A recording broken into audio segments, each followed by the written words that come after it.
applications. As he refined the vastly scaled down concentrations for a human biological ecosystem, the successes, particularly with malaria, swelled. However, he also found that people with a wide range of other disease conditions were also responding well, curing such a wide range of pathologies that it indeed appeared miraculous. But what was really happening is that chlorine dioxide was doing what it naturally does, that is, oxidize low pH molecules, which include anaerobic microorganisms, viruses, parasites, toxins, and heavy metal deposits that can be stored in human tissue. What we have not appreciated over the past generation is the profound effect that toxicity has had on our health, because we have tended to use toxicity to fight it, and in so doing, we've simply become sicker. While not a cure-all at all, Jim Humble's discovery of a chemical compound that has been available to our knowledge for almost 200 years has simply made it possible to reverse a very dire trend.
Most people who are embarking on the MMS journey are doing so on the advice of friends, family, and associates, as supported by available information. That's well and good, but there remains a strong desire to hear it from someone we're trained to trust, a medical doctor. But finding an informed one who not only knows about MMS, but has begun to use it in its practice, is today a rare discovery indeed. But find one we did, in Dr. John Humiston, who practices medicine in Tijuana, Mexico. It's used to disinfect, Right. in a very strong way. Now, of course, what I've read, and this is always great because I've read people talk about, oh, it's used for this, you know, and I can't remember what it was, but to disinfect something that's very toxic, very high amount, and just knocks everything out of it. Well, yes, at those high doses. Mm-hmm. You know, so what we're using scare tactics here. Oh, this couldn't possibly work because it's used for all these industrial uses. Well, that's not a balanced view either. I've never heard of a negative use from using anything that was close to a recommended dose, and I don't think there can be.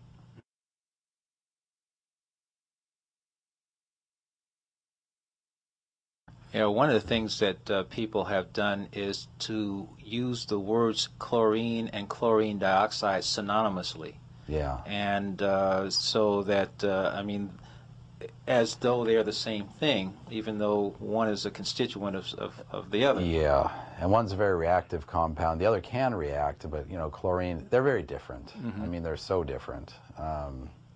Once you add dioxide to something, it's very different. It would be like saying sodium chloride, salt, is the same as chlorine, which is, right, extremely, off. They're related chemically, but one you've got the single element, and the other you've got a combination, sodium and chloride, the ion, and very, very different. I mean, we're made of chloride. The ocean's made of chloride. If you turn that all into chlorine, well, you would not be alive. And so that's not correct. I think people will do that, but I think that's one of those initial obstacles that somebody tries to throw up, but it really doesn't have much, power to it. And the very fact that it's got all these industrial applications means it's not unknown in the world, and it's used for similar applications. Now we're simply converting it to a biological way. Why is it safe biologically? Because there's most stuff that's used industrial is not going to be something you want to put in your body. It's safe because it's an oxidizer, and because you handle oxidation, otherwise you could not live on oxygen. That's number one. And then you look at the breakdown products. What does it break down into? Very simple natural compounds that aren't a problem. So that's the other part. We use a lot of IV ozone here at the clinic. Ozone is a stronger oxidizer than chlorine dioxide. Probably doesn't last as long in the body, but it is, and it's a very unstable toxic gas. That's what it is. I mean, if you put that little jet of ozone gas at the rubber glove, in about 10 seconds, you've got a hole in that glove. It just spontaneously destroys the latex. And then we put it in your blood. Hello. Well, hello. You're fine because this is where you handle oxygen. This is the blood-carrying serum of your body, the blood. And, I mean, the oxygen-carrying liquid of your blood. It's the organ that carries the oxygen, and so you've got antioxidant protection. You can handle that amount of, it's given in a controlled way, you can handle that amount of oxidation, but the viruses can't, and they never will be able to. Learn more of what Dr. Humiston and others have to say about MMS, and meet Jim Humble, the man who developed and then wrote the book on this protocol in this 90-minute documentary. When you understand how chlorine dioxide works as a powerful disinfectant, you'll appreciate the potential of its intelligent and safe application to the often neglected but life-sustaining waters of our bodies. Shipping late January 2008, Understanding MMS, Conversations with Jim Humble, now in post-production, is offered at discount pricing for advance orders at Phylos.com.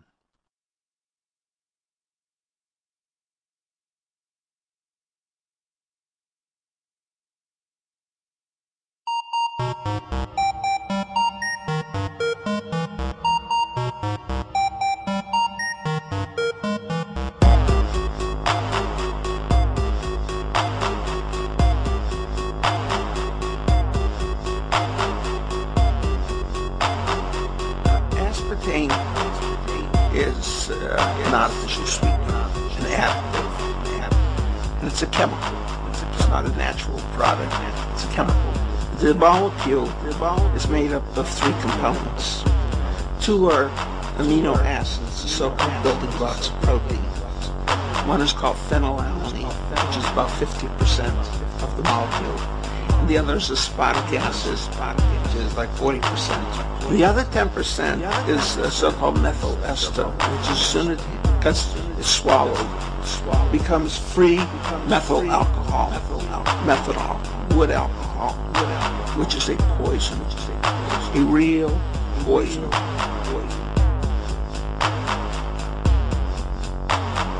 Developing a society because of all of these different toxins known to affect brain function. We're seeing a society that not only has a lot more people of lower IQ, but a lot fewer people of higher IQ. In other words, a dumbing down, a chemical dumbing down of society. So everyone's sort of mediocre. That leaves them dependent on government because they can't excel. We have these people with lower IQ who are totally dependent. Then we have this mass of people who are going to believe anything they're told because they can't really think clearly. And very few people of very high IQ who have good cognitive function who can figure this all out. And that's what they want.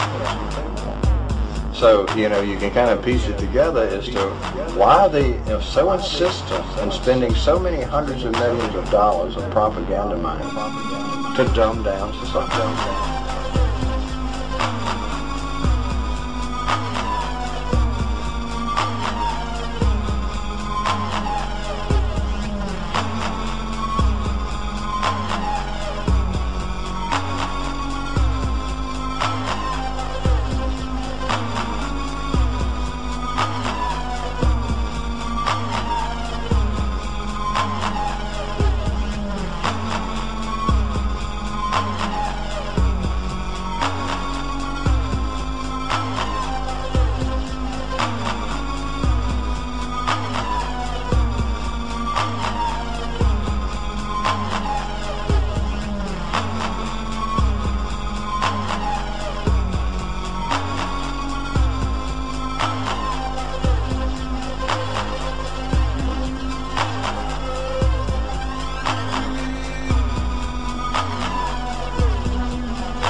Thank you.